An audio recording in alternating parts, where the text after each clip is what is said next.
Buenos dias, senores y senoritas, senores. What's going on out there today? Brent Abel here, webtennis.com. Another episode of 7 Around 7. Happy Saturday morning. On the 15th of May. Taxes. Make sure those taxes get in before Monday, right? Hey, guys, look, what I've got for you today is I want to talk about the thing we do. And most players do it. I'm going to say 96.3% of the players out there do this. And we got to stop doing it because all we're doing is pumping up our opponent. Why would we want to do that? Why would we want to give our opponent more confidence? I don't know. I got a quick story to share with you. Before we do, let's see. If you want to show your love for 7 Around 7, would greatly appreciate that. The way to do it, and I will give you something in exchange as a way of a gift, my way of saying thank you, head on over to webtennisgear, GEAR.com. The link is down below in the description area. And pick up a Web Tennis on YouTube t-shirt, men's and women's, different colors, different styles. Obviously different sizes. It's not a one size fits all. And when you do, I'm gonna give you one of my $97 stroke technique courses. I've got 7 courses that you can choose one from, your choice, obviously. And again, my way of giving you a gift as a thank you for your support of 7 Around 7. Down below, webtennisgear.com is the link that you can click on. And head on over to webtennisgear.com. So let's talk about something we do that we might not think that it's doing anything in terms of giving our opponent more confidence, kind of pumping them up a little bit, is how we respond in a negative way at the end of a point. And I remember back in the day when I was just starting to play, and I think I've told you my Bill Steggy story. I just started to play. I was playing for about a year back in the early 70s. Did not play much as a junior player, and decided I wanted to start playing. I was probably like 23 or 24 years old, and so I'm playing a lot. And my buddy Bill Steggy, who I practiced with a lot, and he and I were pretty close. He was a little bit better, but so in practice, I would occasionally take a set from this guy. Well, of course, he comes back one weekend, and I'm seeing him the next day on a Monday, and we're just chatting. And he said, "Yeah, I played a tournament this weekend." I said, "A tournament? Wow, well, tell me about that." He said, "Oh, it's kind of cool, blah blah. Here's how it works." And he said, "You gotta play one." So a couple weeks later, I entered the Walnut Creek Bees, right? We didn't have the NTRP. We had A, B, C, D. I entered the Walnut Creek Bees, and sure enough, my first round opponent is my good practice partner, my buddy Bill Steggy. And I go out there, and I'm like the tightest snare drum in the entire world. I mean, I can barely breathe. I don't know what's going on. I'm just so freaking nervous.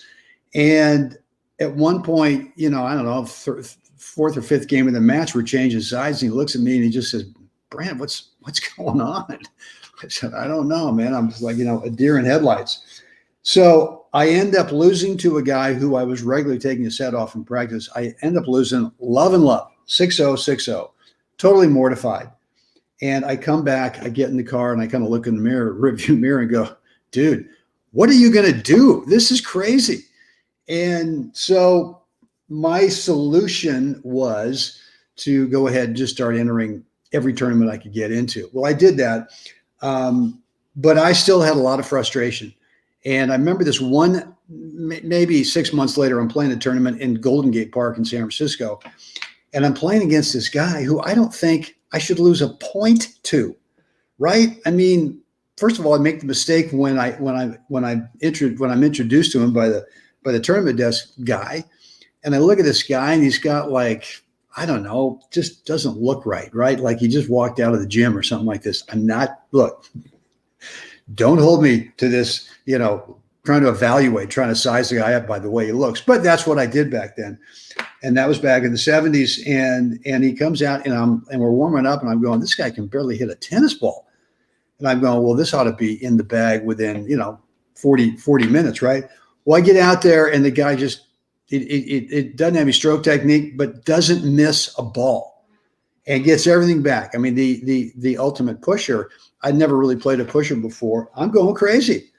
I'm getting pissed. I'm letting the whole world know this is nuts. This is stupid. I'm chucking my racket all over the court, acting like a little baby boy. And I end up losing it. Like the score really wasn't that close. I want to say like 2-2. And I'm just completely, again, mortified. So I go up and I get in the bleachers and kind of, moping around trying to, lick my wounds up there. And I'm watching another match. And all of a sudden my attention gets on this other court where I keep hearing this guy. Now I'm looking over and there's this guy, not every point, but every time he loses a point, he's kind of screaming and yelling. And he's kind of, drawn all this attention to him. And I'm thinking to myself, well, God, is that the way that I looked when I played this guy and just lost to him? So my first thought was, this guy looks like an idiot. Well, I must look like an idiot. And then, so I decided, well, maybe that wasn't too great. And then I'm playing, I don't know, another tournament, and I'm playing against a guy who's going crazy. Every time he loses a point, he goes nuts. And I'm just got it. I didn't want to show him, but it felt so good inside to see this guy over there going crazy. And it really built up my confidence a little bit more. It gave me, some more belief. And so was I instantly cured? No. I continued to be kind of an idiot out there for years until I really got into the senior stuff. And I really observed the top guys. And the top guys, most of them, not all of them, but most of them, you couldn't tell if they just won a point or if they just lost a point or if they just chunked an easy wide open court volley, put away. All you had to do was take the butt of the racket and just, tap it in there and you'd win the point. Or if they just hit a screaming up the line winner, ESPN top 10 shots of the day. So my message to you guys today is that the last thing we want to do in a match is give our opponent any more confidence than what they're bringing to the table on their own. Why would we do that? Why would we, after the end of a point, why would we go crazy? Why would we draw attention to ourselves? Why would we kind of, show frustration? Does it do anything for us in terms of bringing negative emotions, anger, frustration? Does it do anything for us? I don't think so. It never did for me. I mean, it took me literally, I said years, to be honest, it was decades of realizing that, number one, showing emotion. I mean, you can feel something, you can feel some emotion, but showing it, number one, it makes you look like an idiot. And number two, it pumps up your opponent, makes them feel great. So here's here's kind of where I see it the most is, let's say you're working on your game and you go out there and you lose a point and you tell the world what you should have been doing. You tell the world what your mistake was, right? I mean, we've talked a lot in the last year or so about the skill of self-correcting, right? And as Jeff Jacklich calls it, monitor and adjust. So that when you, let's say, as we talked about, I think it was yesterday, we talked about you missed that shot up the line by a foot and it's wide. And rather than going nuts and telling everybody, just bring it inside, bigger targets, whatever it is, and drawing attention to yourself and making your opponent feel better, just go into the non-judgmental, the non-critical to yourself and just say, hey, what I really meant to do and what I'm going to do next time, we're going to bring that thing 2 feet inside the sideline and move on, right? And just move on to the next point. But you got to stop pumping up your opponent in singles and pumping up those opponents in doubles by outward displays of emotion. And the sooner you do that, and in the beginning, because for me, maybe it won't be for you, but for me in the beginning, it was a white knuckle job, right? Even though I was holding everything in, I was just still ticked and pissed, wanted to let it out. But eventually because I did enough research, watched enough of the top players to realize that the smarter thing was to be intelligent. Whoa, to be intelligent, to be smart, and let it go, right? I mean, we're all going to miss anyway for the rest of our lives. I don't think Fed has figured the game out to where he never misses again for the rest of his career, right? So it would be normal to miss a shot now and then, and why not take that opportunity when you miss to do something positive for yourself in terms of monitoring it, adjusting it, as George Mumford, and I made a little note here for you guys, talked about kind of what we want with this whole stimulus and response reaction. The stimulus being that you just missed the shot up the line by a foot. Well, what's your response going to be? Well, your response could be, well, I'm going to pump up that opponent by getting all ticked off and pissed off, drawing attention to myself, telling the world, well, I know what I should have done, right? As opposed to just internally, number one, being aware of the mistake you made, right? And number two, and he calls it the 4 A's, right? The letter A. Number one, and I might have these words wrong. I don't think I do, but number one is being aware of the error. And number two is accepting it.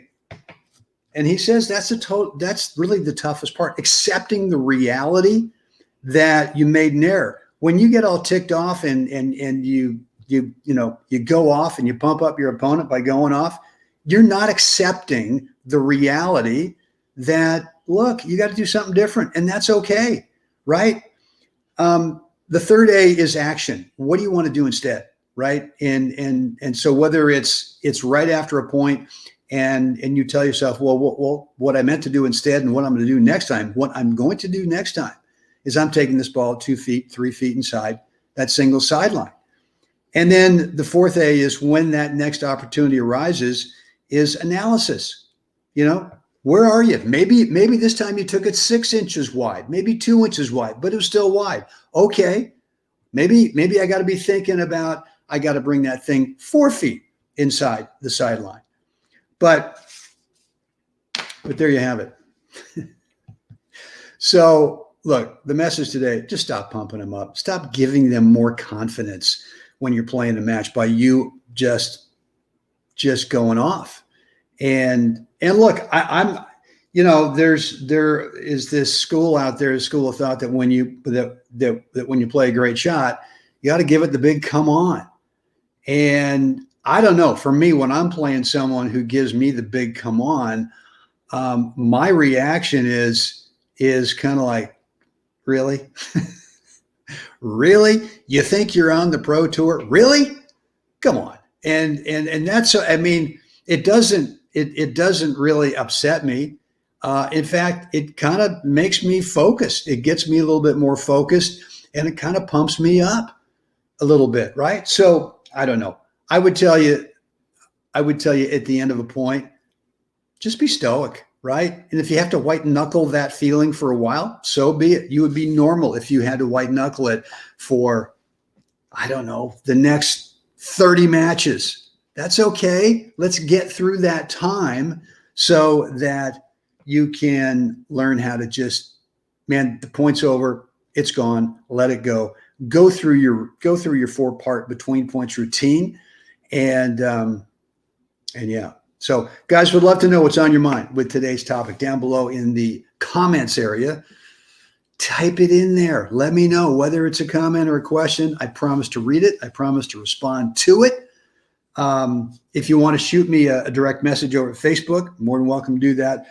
Or email brent@webtennis.com.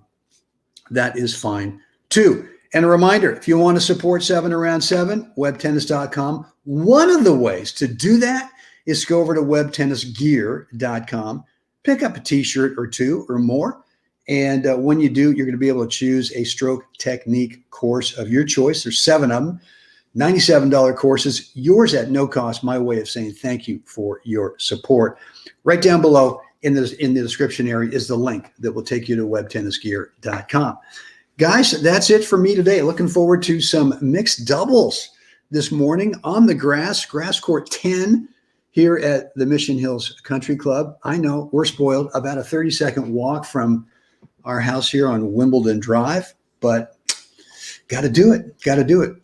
Mai and I are playing the Big O and the even bigger O, the Morgan McIntosh. Boom. Loud. The forehand, backhand.